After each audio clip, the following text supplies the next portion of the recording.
I'll check back with you shortly. Grand Rapids resident Beverly Jansma, who was in Haiti during last week's devastating earthquake and was a first responder immediately afterwards, says the hardest part about returning home to West Michigan is dealing with the overwhelming calling to go back.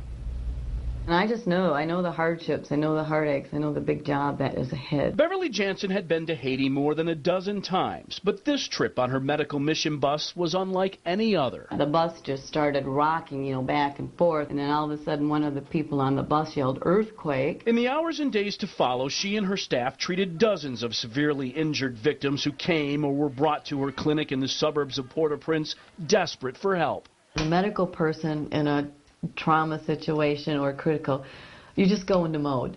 And I think that's what we did from the time the earthquake hit. The memories still vivid in her mind. I have had my moments of crying, sharing the stories and the experiences. When I look at the videos that...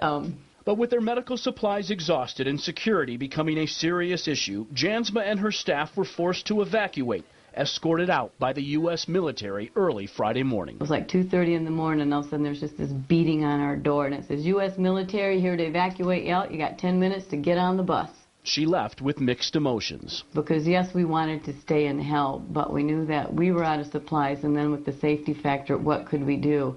That's what hurts, because you kind of feel a little bit like you've let them down. The same feelings that now drive her to want to go back. They have no food, they have no water, you have the dying, decaying bodies in the street. They don't dispose of refuse properly. It's going to contaminate their water supplies further. It's going to create more illness and sickness among the people down there, so we know that we need to go back.